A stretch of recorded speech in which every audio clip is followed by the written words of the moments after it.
Hello and welcome to my predictions video for WWE Elimination Chamber. Now I'm going to run through each match, what's happened in storyline so far, who I think is going to win. I'm not going to do it in any particular order because I have no idea in what order the matches are going to be appearing on Sunday night. So let's get into it. So we'll start with the match that I'm probably least excited about for this Sunday's card. It's Braun Strowman against Baron Corbin in a no disqualification match. Now this feud has been going on since Baron Corbin was Raw General Manager at the back end of last year and really started at WWE Crown Jewel in November.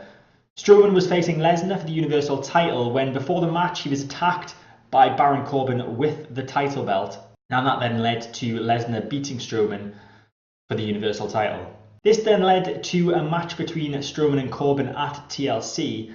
I call it a match, but I use that term very loosely as this was pretty much just a beatdown of Baron Corbin.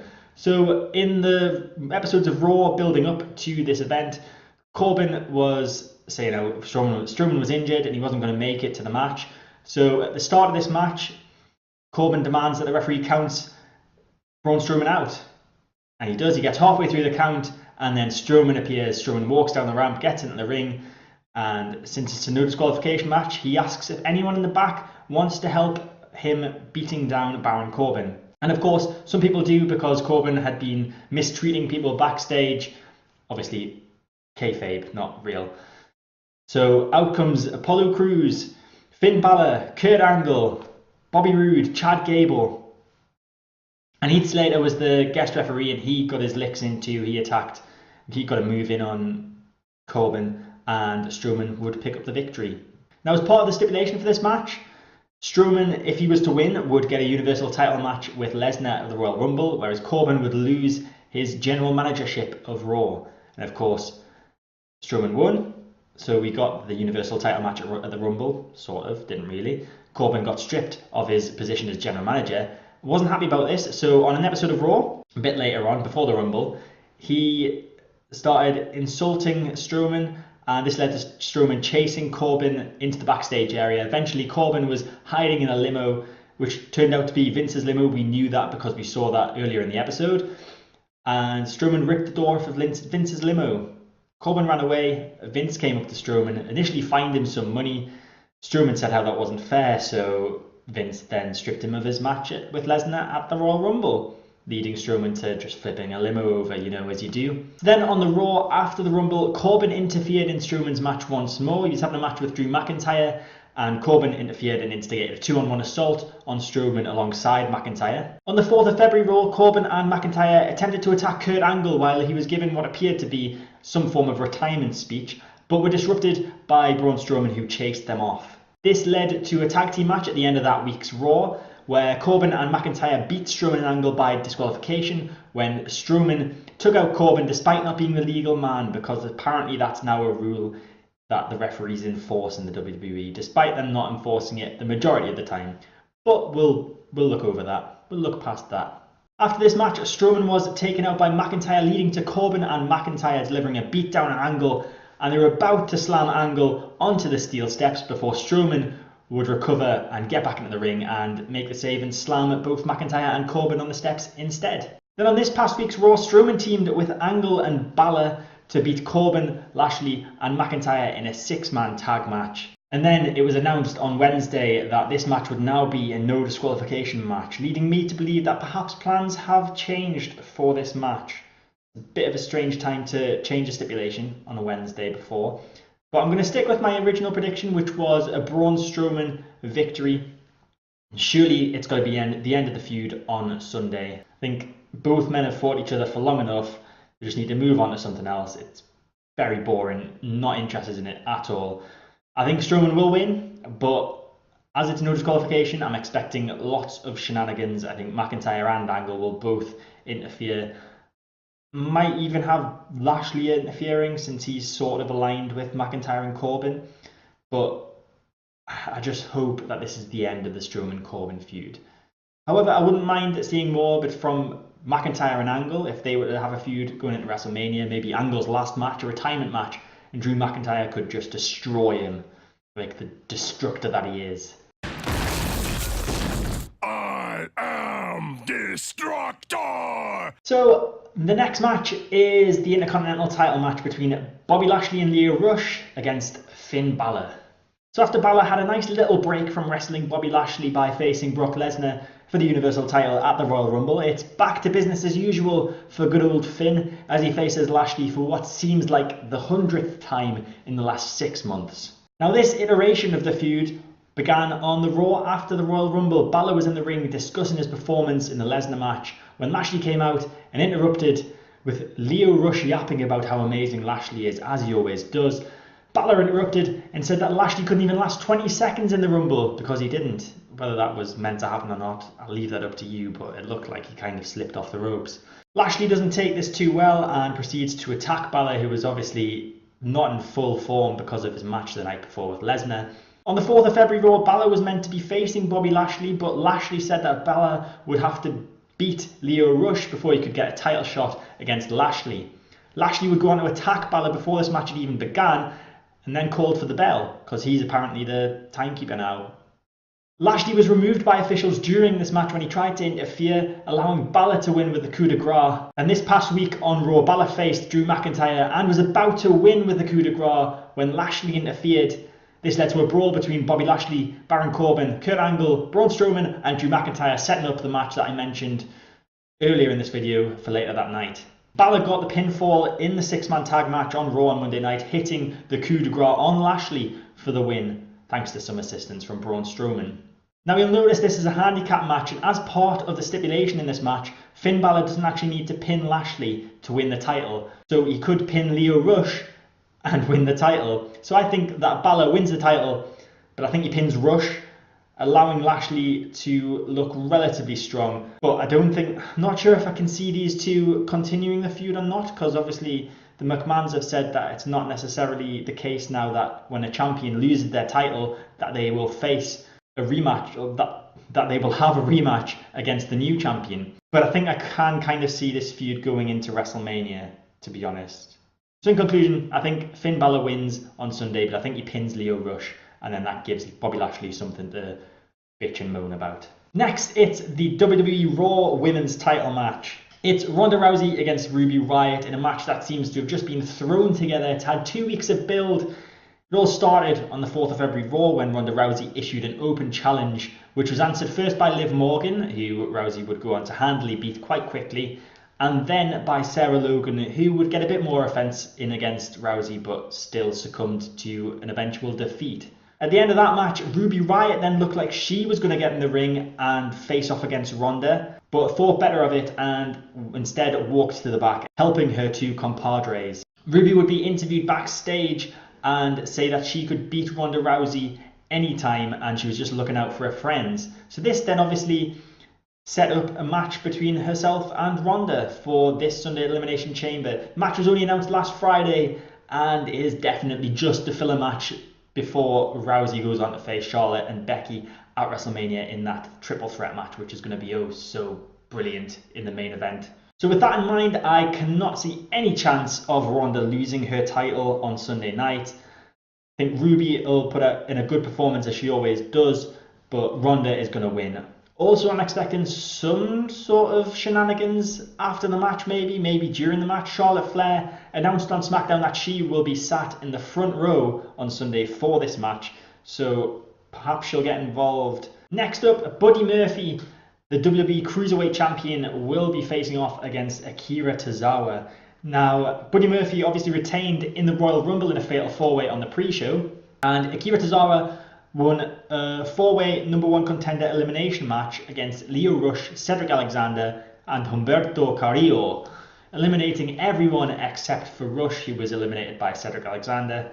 Tozawa and Murphy had a contract signing on this week's episode of 205 Live, and Tozawa got the upper hand verbally, mentioning how there was a previous champion who thought he was unstoppable, because obviously Buddy Murphy calls himself unstoppable, and that this previous champion called himself King of the Cruiserweights, obviously talking about Neville, or Pac as he is returned back to in the Indies. And Tozawa said how he beat him, so Tozawa's going to have no trouble in beating Murphy on Sunday, surely.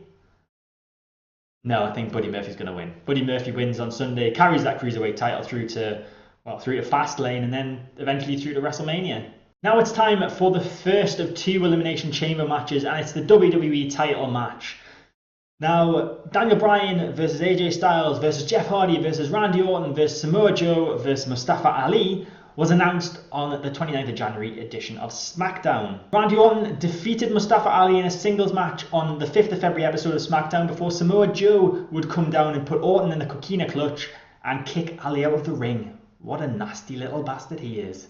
Daniel Bryan and Jeff Hardy were in the main event of this episode of SmackDown, with Jeff Hardy picking up the DQ win after Rowan interfered. Then this week, Mustafa Ali was replaced by Kofi Kingston as Ali wasn't clear to compete on Sunday due to suffering a concussion, reportedly at a house show over the weekend. In this week's episode of SmackDown, Randy Orton won a gauntlet match against the other competitors in this match to earn himself the spot of being the final entrant into the chamber on Sunday. But the main man in this match was definitely Kofi Kingston, who lasted an hour, beating Jeff Hardy, Samoa Joe, and the WWE Champion, the new Daniel Bryan. It was an excellent performance from Kofi. In fact, Randy Orton was literally in it for a couple of minutes, hitting a very fast RKO on AJ Styles to pick up the victory. So could we see Kofi Kingston spring a bit of a surprise on Sunday? I would not be against it. Kofi is a top man. He's been there for a long time, and I'd like to see him win a world title one day. But I don't think that day's going to be Sunday. Daniel Bryan has got to win. He's had a title custom made for him. A wooden title has been custom made for him literally 2 weeks ago. If he loses it, what was the point of making that title? I just wouldn't get it. I think Rowan will be part of some shenanigans to help Bryan win. I seem to have said shenanigans a lot in this video, but Sunday is going to be full of shenanigans apparently. I think Rowan's going to help Bryan win, perhaps by somehow finding his way into the chamber. I'd like to see some sort of creative way of getting him into the chamber rather than just knocking out a referee and unlocking the door. But I think Rowan will get involved, and I think Daniel Bryan's going to win. My guess for order of elimination, now this one is, I had no idea. So we'll go with Samoa Joe shockingly eliminating AJ Styles at first, and then Kofi will go on to eliminate Samoa Joe because Kofi is now the best. Jeff Hardy will eliminate Randy Orton, Kofi will eliminate Jeff Hardy, and then it'll be down between Daniel Bryan and Kofi Kingston. We'll have that moment like from quite a few years ago, when we had Santino Marella in the last 2 of the Elimination Chamber match, and everyone was hoping that Santino was going to win. Kofi is going to be Santino in this scenario, but Kofi's a lot better than Santino, of course. And then Daniel Bryan and Rowan will beat Kofi Kingston and just shatter the dreams and the hearts of all of the WWE fans in attendance and watching around the world at home, as Daniel Bryan will retain his WWE Championship. Now, the second to last match that has been announced so far for the Elimination Chamber card on Sunday is the WWE SmackDown Tag Team title match between the best tag team in the world, The Miz and Shane McMahon, and the Usos. This is obviously the first title defense from the best tag team in the world since they beat the Bar at the Royal Rumble. Now, how did we get here? The Usos won a 4 corners tag match against the New Day, Heavy Machinery, and the Bar to become #1 contenders. On this past week's SmackDown, the Usos were guests on Miz TV, and they claimed that they felt disrespected by the Miz and Shane labelling themselves the best tag team in the world because the Usos have done so much more than them, which they have a very good point. They have. Shane McMahon is not the best wrestler in the world. He's just not. This segment ended with the Usos super kicking both of the tag team champions and Shane McMahon leaning himself into that super kick once again, just so he can get that full force of the boot in his face. Love it. Just keep kicking Shane in the face, everyone, please. Unfortunately, I can't see The Miz and Shane McMahon losing the titles on Sunday. They've only just got them. If they are gonna, you see, I'm not sure. There's 2 options that they could go with here, and this is obvious, but they could either keep The Miz face, and The Miz and McMahon will, I don't know why they called them The Miz and McMahon. The Miz and McMahon Connection. Is that a name? No. The Miz and Shane will either go on to WrestleMania with the tag titles in hand, retain the titles of WrestleMania, have a massive WrestleMania moment, and then there'll be a brand split or whatever you call it, draft. What's it called? Superstar shakeup, that's the word. And one of them will find themselves on a different brand, probably The Miz, because Shane McMahon is kind of the boss of SmackDown. And there won't be any face or heel turn. Or The Miz is going to do what everyone's been guessing that he's going to do, and he's going to turn on Shane McMahon. So that would have to happen really either between Elimination Chamber and Fastlane or at Fastlane itself, and then that would set up a Miz and Shane McMahon match at WrestleMania. I'm going to lean more towards them retaining the titles all the way to WrestleMania and then just breaking up peacefully without anyone turning into a bad guy. But this Sunday, I think The Miz and Shane are going to retain. And finally, we have what I expect will be the main event of the evening, the WWE Women's Tag Team Title Elimination Chamber match. So, the three Raw teams, they had to win qualifying matches to get into this match, whereas the SmackDown teams were able to just announce themselves in the match. Now, this is probably just because of SmackDown's smaller roster size, if anything, but does seem a bit unfair in kayfabe. Nia Jax and Tamina were the first team to qualify for this match by defeating Alexa Bliss and Mickie James on the Raw after the Royal Rumble, when Jax won with a double Samoan drop on Bliss and James. On that same episode of Raw, Liv Morgan and Sarah Logan booked their place in this match with a victory over a makeshift team of Dana Brooke and Natalya. Reportedly, Ember Moon was meant to be Natalya's partner for this match, but was replaced when she picked up an injury at the Rumble. I wonder if this match might have gone a bit differently if Moon was involved. Not too sure though, because obviously Ruby Riott was in line to be facing Ronda Rousey, so it would just make sense that Liv Morgan and Sarah Logan were going to get a little bit of a pushy push as well. Mandy Rose and Sonya Deville were the first SmackDown team to announce their participation. They did so on the 29th of January episode of SmackDown. The Iconics were then announced via WWE's Twitter account on the 2nd of February. Sasha Banks and Bayley were the final Raw team to qualify, beating Alicia Fox and Nikki Cross via a quick pin after being assaulted by Fox and Cross before the match. The final team to announce their intention to compete in this match were the odd coupling of Carmella and Naomi. I get it, they both dance, but other than that, what have they got in common? I mean, come on. Not the foundations of a strong relationship there, I'm afraid. This past Monday on Raw, the three Raw teams faced off against each other in a match where the losers would be the first to enter the Elimination Chamber, what turned out to be meaning the first Raw team to enter the Elimination Chamber. Nia Jax won this match for her team, pinning Bayley after hitting the Samoan drop, meaning that Bayley and Sasha will be the first Raw team in the Chamber on Sunday. I see what they're doing. Bayley and Sasha, excellent workers. They're probably going to last a while in the match, I would imagine. And I can't see any problem with that. SmackDown had a great idea. They thought they would just copy exactly what Raw did with their three teams and do exactly the same thing with the same stipulation. So the three SmackDown teams fought with the stipulation that the losing team would start Sunday's match with Sasha and Bayley. What a novel idea. Excellent creative thoughts from SmackDown there. Just changing things up.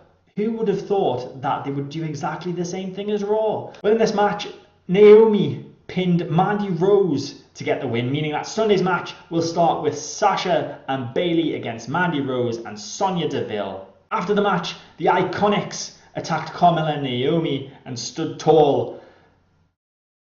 I almost said at the end of SmackDown, stood tall at the end of the segment. So rather than just announce the winner, I'm going to go for my order of elimination first, and then we can work out who the winner is. So I think the Iconics are going to be the first to be eliminated. They're going to be taken out very early on by Nia Jax and Tamina. I think everyone's then going to eliminate Jax and Tamina. Rose and Deville are going to be eliminated by Naomi and Carmella, because obviously Naomi needs to get her own back on Mandy Rose for trying to ruin a marriage and all that shizzle. Sasha and Bayley are going to be eliminated by the Riott Squad after some form of miscommunication or maybe even a full-on heel turn from one of them. Probably Sasha. Obviously it was this time last year, or this event last year, when we thought Sasha was turning on Bayley and we were going to have this massive WrestleMania match that just never happened. They just went to anger management instead and then started teaming together again. Why? So hopefully we're going to see them break apart and hopefully have a WrestleMania match. Obviously we've got a pretty big women's WrestleMania match already in the books, but the more the better really. So Sasha and Bayley would be an excellent addition to the card. But I digress. So like I said, Sasha and Bayley eliminated by the Riott Squad. Then I think the Riott Squad will beat Naomi and Carmella and become the WWE Women's Tag Team Champions. They need something. There's very few teams that I can see actually winning this. Now, I've got the Iconics to be eliminated first, but they are one of the teams that I think could win. Riott Squad, obviously, another team. They're probably the only two, unless they're going to put it on Sasha and Bayley, but that just seems too obvious because they're fan favourites. And I'd quite like to see them just fight each other. So I'm sticking with the Riott Squad to win on Sunday. So that is it for this predictions video. I hope you enjoyed it. If you did, please hit the like button. Let me know your predictions in the comments down below. Let me know what you think of my predictions as well. If there's any extra matches added ahead of time, I will put my predictions on Twitter. You can follow me there at Andrew J. Thompson. Subscribe to my channel to get all my content when it comes out, and I'll see you next time.